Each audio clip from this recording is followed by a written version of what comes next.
sea que cada uno de los trimestres tenemos distintos niveles de complejidad, que también van de la mano de los cursos que se brindan, tanto de la parte general, como les decía, de obstétrica, después la parte de los segundos, cursos de segundo nivel y cursos de tercer nivel, y que realmente podemos separar así la ecografía dentro de cada uno de los trimestres. Y en el primer trimestre, yo me tomé el atrevimiento de dividirlo ahí un poquitito en un primer trimestre temprano y en un primer trimestre temprano, en la obstétrica estándar obviamente va a estar, y la obstétrica detallada. No va a haber una especializada en el primer trimestre temprano antes de semana 10 para mirar el corazón o establecer algún tipo de anomalía cerebral, porque el desarrollo no lo tenemos, no está a la vista para poder, salvo que sea una alteración muy, muy grande y severa.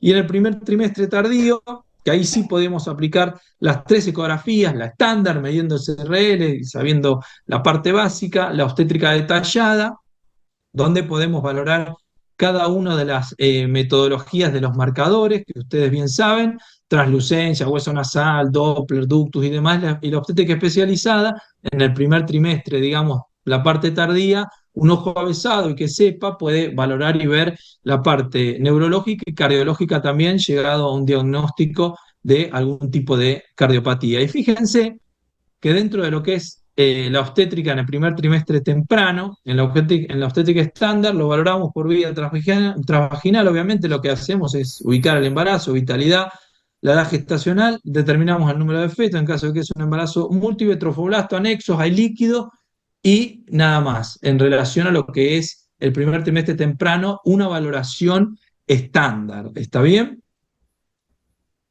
¿Y una obstétrica detallada en un primer temprano se puede? Sí, ahí tenemos que tener un poco más de conocimiento sobre, ya en un segundo nivel de formación, de algún tipo de malformaciones, donde se pueda valorar y ver las vesículas cerebrales, ya la medida del trofoblasto, poder asociar esa medida del trofoblasto, el líquido, la ecogenicidad del celoma, distinta a la ecogenicidad que viene en la parte amniótica, o la distancia que hay entre el saco vitelino y el CRL. Eso nos puede dar una aplicación más para sospechar algún tipo de alteración genética. Y acá, fíjense que puse, así llama la atención, que dicen valorar nuca fetal. Ustedes me dicen que es la nuca fetal, está estandarizado para otro tipo de semana.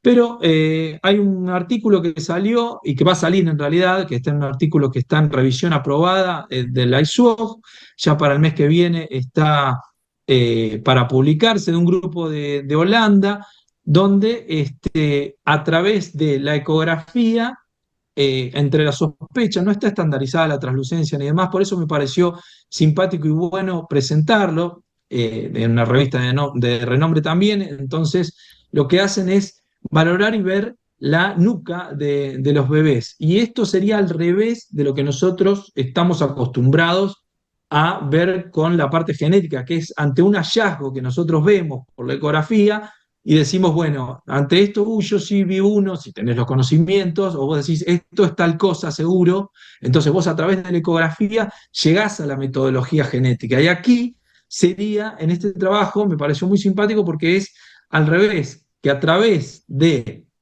fíjense que mide en una serie de nacimientos ya, porque es un trabajo prospectivo, eh, partos, digamos, adversos con la nuca aumentada, pero con la nuca medida de 25 a 44 milímetros. Y la nuca sin, digamos, estándares como tiene la FMF, que tiene que estar en el perfil y todo lo que podemos ver en los cursos también de lo que es primer trimestre y cómo se mide una translucencia.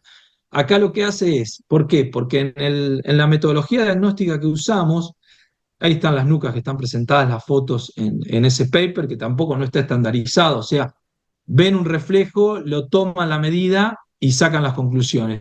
Pero este tipo de visualización fue al revés, fue a través de una metodología genética, y es donde se empezaron a ver alteraciones ecográficas. ¿Pero por qué? Porque esa metodología genética, que es el NIPT o el Non-Invasive Prenatal Test, o lo que es el ADN fetal en sangre materna, sinónimo en castellano, ¿Qué se le hace cuando nosotros hacemos un NIPT, un ADN fetal en sangre materna? Hacemos una ecografía para fechar y saber, primero, que esté el embrión vivo, fechar que esté entre semana 9-10, poder obtener así la muestra de sangre de la mamá y poner el dato en la ficha que te piden para hacer el NIPT. Entonces, tenés que hacer una ecografía.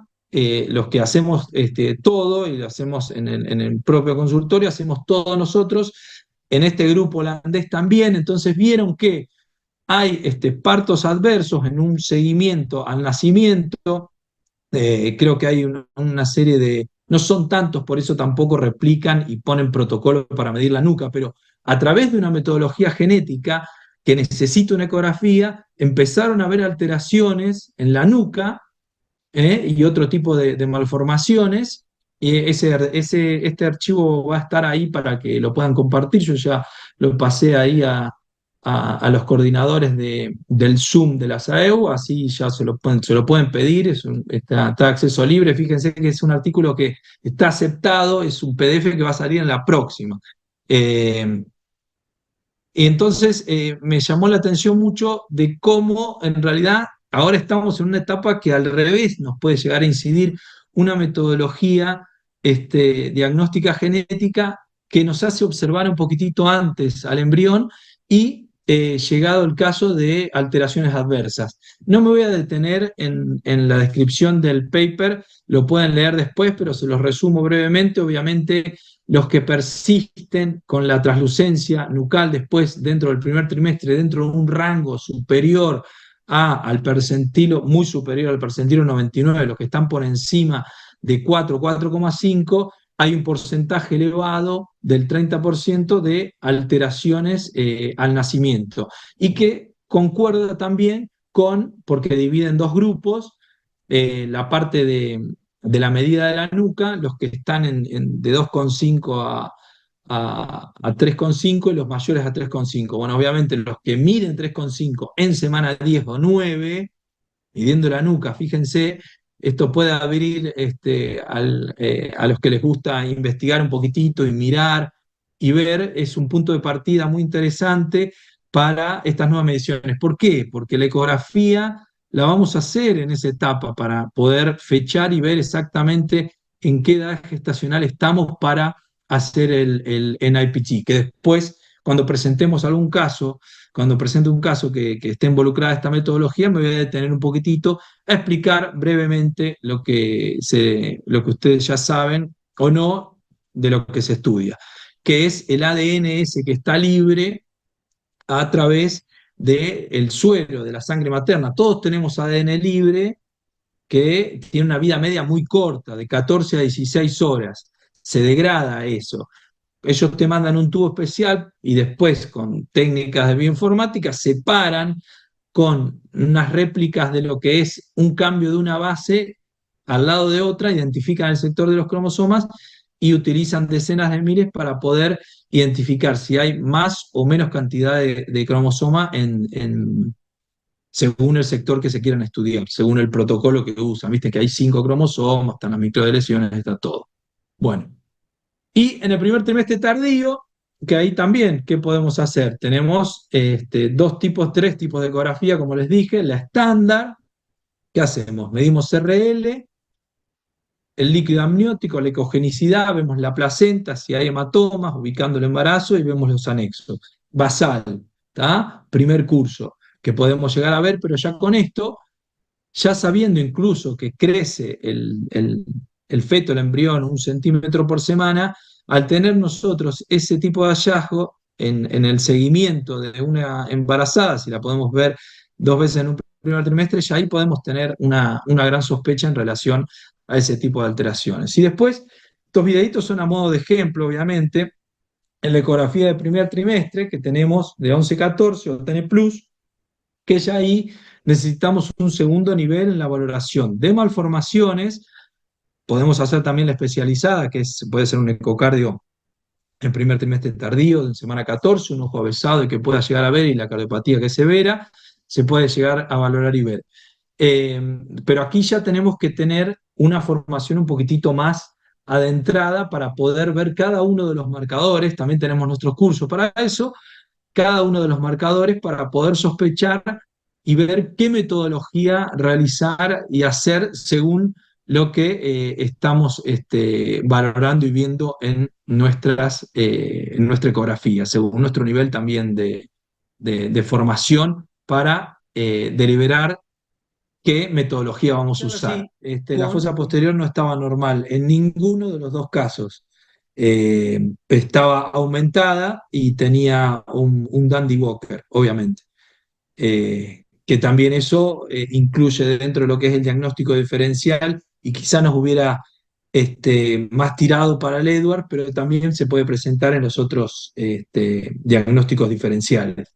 Pero sí, acertado en ambos casos, le diría. En el otro era un FM, por ahí no se veía tanto, pero la idea no era mostrar la malformación en sí, sino eh, en el caso englobar, ir mostrando qué metodologías, que sea un pantallazo general en relación a eso, pero sí, he acertado la valoración.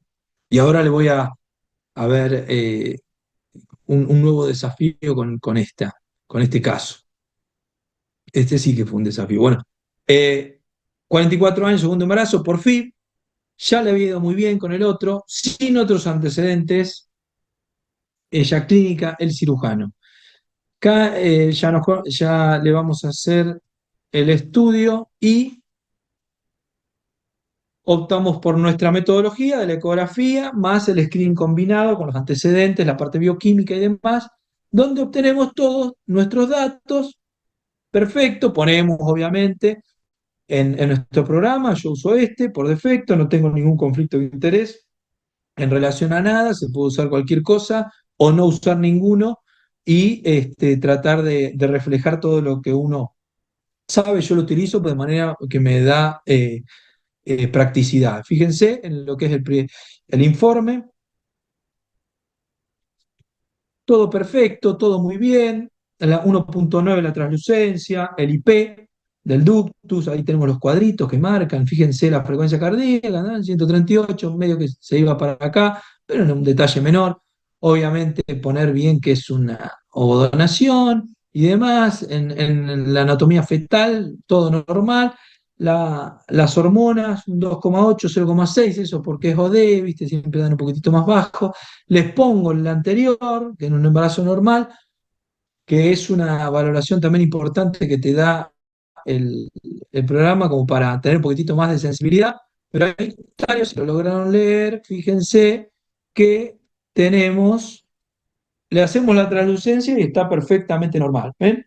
Ahí con todos nuestros núcleos de la base, tálamo, protuberancia, bulbo raquídeo, translucencia interna, pero fíjense, el hueso de la nariz, ángulo maxilofacial, translucencia nucal, acá en la medida. Y fíjense que acá, en las regiones laterales, se observan quistes bilaterales en región supralateral anterior del cuello fetal de 6 y 4 milímetros. Y ahí los tenemos, esos quistes.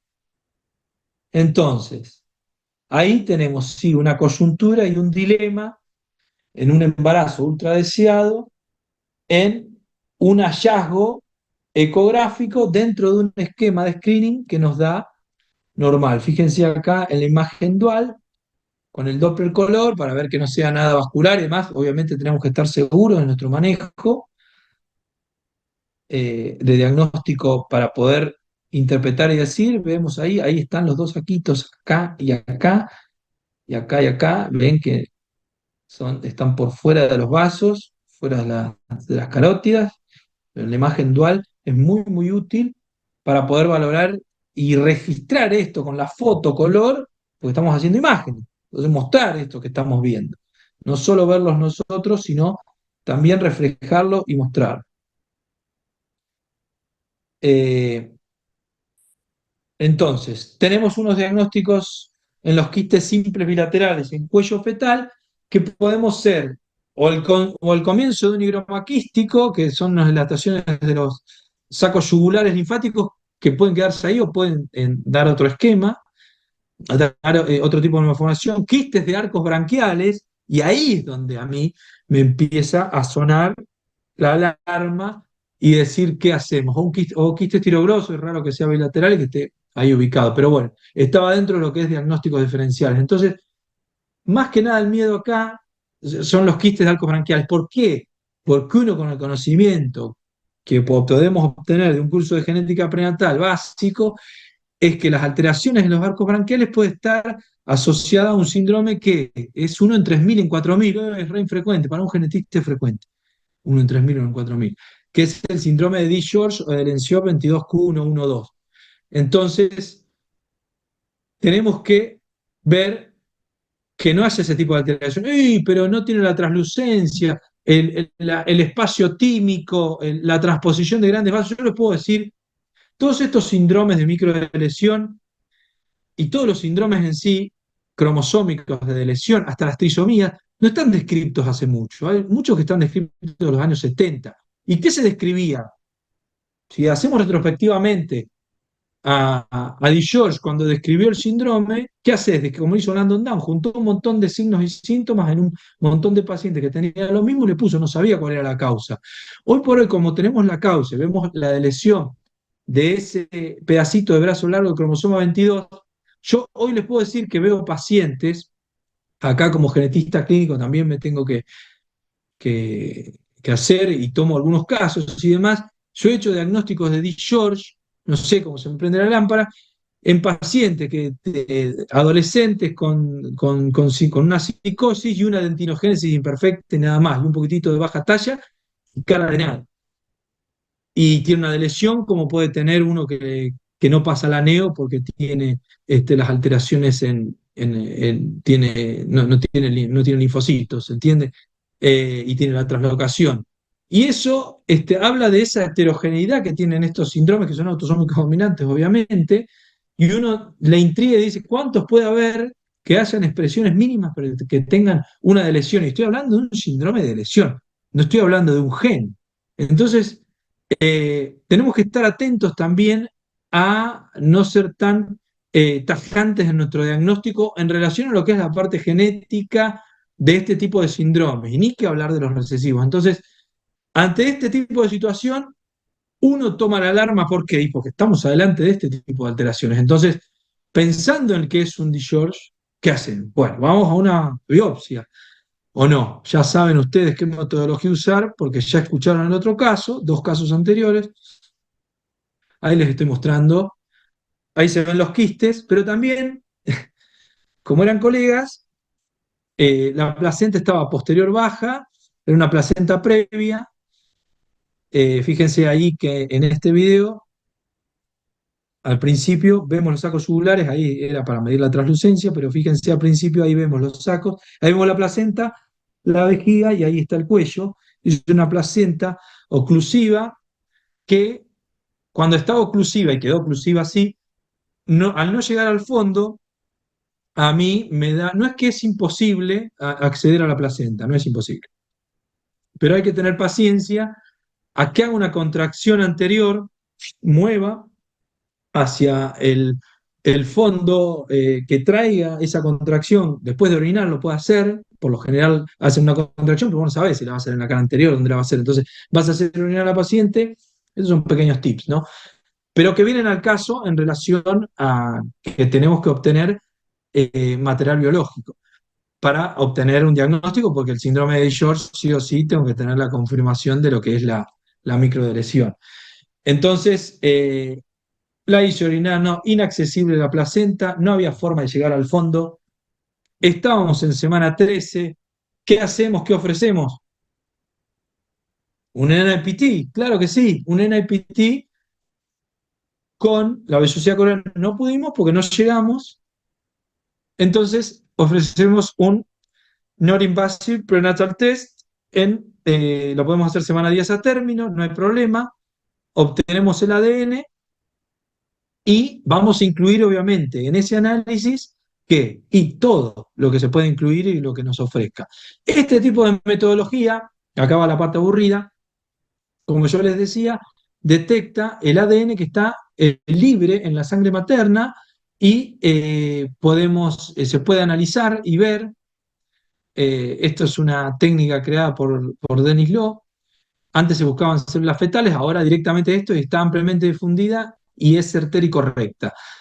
Esto fue evolucionando, obviamente, a raíz del tiempo. Apenas salió, yo estaba en Buenos Aires y la hacíamos, y yo pensaba, porque se utilizaban STRs grandes, y yo decía, ¿cómo van a ser si tenemos distintos, según la raza, tenemos distintos STRs de región y demás? No, pero se utiliza, hoy por hoy se utiliza por NGS una pared de base que está de la, y de la TTT, y ya saben que están en ese sector del cromosoma, en cada uno de los cromosomas. Por eso se ofrece como distintos paneles, solo el cromosoma 21, ah, te informa solo 21, 5 cromosomas, 21, 13 y 8, X e Y, 5 cromosomas más las microlesiones. Ese nos interesaba porque incluye acá la de lesión del 22q112.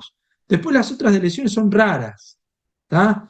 El síndrome de Creuat, el 4 menos no es tan raro. Te diría que es de los más frecuentes, de las microlesiones más frecuente que el 22. Que el 22, porque se asocia con traslocaciones que a veces están en los padres que involucran el cromosoma 4, pero por lo general hay veces que la familia hasta ya sabe. Y, pero, por ejemplo, Creuat creo que vi uno prenatal. Yo hace 22 años, 20 años, digamos, que hago genética prenatal. Y estando en lugares de referencia que reciben casos patológicos. Pero de esto sí he visto. Y bueno, 22Q sí. Y después tenés el panel donde analiza esta metodología genética todos los autosomas, o sea, todos los autosomas, los que no son sexuales, y las microlesiones, y los sexuales. Incluye todo. Entonces, volviendo al caso de esos quistes que me hicieron doler la cabeza y me hicieron estudiar muchísimo. Esto es muy reciente, esto me pasó, obviamente, con el permiso de ambos padres, en lo que es la muestra de la publicación, respetando ahí todo lo que es el ID. Vemos estos quistes, entonces le pedimos el estudio. ¿Y qué tenemos? Tenemos un positivo en dónde? En el cromosoma 2. Nada que ver. La microdeleción del 22q112 vino normal, ¿tá? Y no tenía ni trisomía en ninguno de los pares, salvo en un autosoma que es la trisomía 2. ¿Qué es la trisomía 2? Tuvimos que ir a ver y a investigar un poquitito. ¿Dónde estamos parados? En relación a lo que es el asesoramiento, a lo que a mí me gusta darlo lo más pronto posible, si es una información tanto angustiante como no. Y hay veces que uno no tiene los elementos y te van complejizando todo para el asesoramiento ante ciertas cuestiones que encontramos ecográficas. Entonces, ¿dónde estamos parados? Estamos parados seguramente con esa ecografía, una trisomía 2 pura, un genetista sabe que no es, porque tienen muchísimas alteraciones. Las trisomías autosómicas que viven son solamente pocas, la 21 y todas las que llegan a sobrevivir están todas en mosaico. La 18, sí, he visto casos de 2 años, 3, hay casos descritos de unas gemelas de 11 años, no es lo común, 13 lo mismo. Pero trisomía, con ese grado de presentación ecográfica, ya conociendo y sabiendo cómo medimos en un segundo nivel las translucencias, el hueso de la nariz y demás, podemos saber en esa expresión fenotípica que no estamos hablando de una trisomía 2, por lo menos en un mosaico muy severo. ¿Por qué? ¿Qué estamos en el primer trimestre? Si hay una alteración cerebral, un Dandy Walker, pero no de manifestación temprana, una de manifestación temprana. Si hay una poliploquía, poner una trisomía 2 en un mosaico, no lo podés ver ahora. ¿Por qué? Porque no está la giria todavía. Eso es lo que uno tiene que saber también, y el genetista pediátrico también tiene que saber que en el desarrollo nosotros no estamos viendo cómo vamos a diagnosticar algo que no estamos viendo. ¿Se entiende? No podés diagnosticar una alteración si el órgano todavía no se terminó de formar. Entonces, ante los hallazgos que nosotros tenemos de nuestra expresión fenotípica dentro de lo que es el primer trimestre, sabemos que estamos hablando de un mosaico. Pero ¿mosaico en qué porcentaje? Mosaico significa que las células fetales en la composición cromosómica no es lo mismo lo que está en la placenta, lo que está en el feto y ahí lo que está en el líquido. Ahí tenemos distintos tipos de mosaico y en este esquema, fíjense que tenemos un mosaico generalizado tenemos en la placenta alguna alteración de trisomía con células normales. Y también en el feto tenemos el mosaicismo confinado a la placenta, nada más, que está confinado a la placenta, que hay un tipo de alteración, y que el feto no lo tiene. ¿Por qué? Y porque cuando se dividió macizo celular externo-interno, la trisomía quedó del lado de la placenta, ¿tá? Y no se fue nada al feto. Y tenés después el mosaicismo fetal, que este sí es terrible, porque tenés la placenta normal y el feto afectado. Pero si el feto afectado está en una trisomía severa y vos tenés la punción normal de la placenta, vas a ir al líquido para ver cómo están esos amniocitos y cómo está. ¿Por qué? Porque tenés la expresión fenotípica en lo que es nuestra visión ecográfica. Entonces, de este tipo de metodologías, ¿dónde vamos a caer? ¿Qué necesitamos? Ya les dije, ya utilizamos la biopsia, no la podemos utilizar, pero ¿para qué vamos a utilizar la biopsia? Tenemos que caer, perdón, en un quick fluorescent, no. En referencia tenemos que saber qué es esa trisomía 2, qué hay en ese cromosoma 2, dónde está ese cromosoma 2, cuánto hay, pero si el feto no tiene nada, tiene esos quistes, está bien, yo no sé si están asociados o no, o cómo va a estar desarrollado, o cómo se manifiesta una trisomía 2 en mosaico. Entonces hay que ir a buscar y ver. Tenemos que ver si ese efecto está afectado, descartar mosaicismo, y si tenemos mosaicismo, ver en qué grado tenemos. Entonces tenemos que ir a una amniocentesis. En una amniocentesis, para obtener un cariotipo, y obviamente vamos a utilizar un FISH, porque tenemos acceso a nuestro laboratorio de hacer una sonda del brazo largo y centrométrica para ver si esas células tienen esa trisomía, esas células que desprende el bebé. Tenemos que esperar hasta semana 16, no lo podemos hacer antes, porque tenemos a nuestros citogenetistas avesados y entrenados, y si tenés también avesada la punción y punzás en donde las membranas ya se están fusionando y te da acceso, podés obtener en una amniocentesis temprana, siempre se obtiene la misma cantidad de líquido que está en las semanas de edad gestacional, pero bueno, podemos obtener menos también para este tipo de metodología. Este tipo de estudio, entonces, ¿qué está hablando de mosaicismo y demás? Porque el ADN fetal es placenta, es lo mismo que obtener un resultado de una vellosidad. Entonces, ir a caer al mismo tejido cuando sospechamos un mosaicismo, ¿por qué sospechamos un mosaicismo? Porque tenemos el manejo ecográfico fenotípico de la presentación de que viene todo normal. Entonces, tenemos que ir a otro tejido. Por eso vamos a la amniocentesis en cariotipo y en FISH del cromosoma 2. Fluorescence in situ hybridization del cromosoma 2. Hola, escúchame, tenés sonda, tengo un caso para resolver ayer. ¿Por qué? Porque ya tenemos el resultado de todo lo que es en IPT va a ser la placenta. Todo lo que es ADN fetal en sangre materna es ADN que se disgrega de la placenta. Entonces, ese diagnóstico que tenemos es de placenta. Cualquier diagnóstico que tenemos, 99,5 y demás, todo es placenta.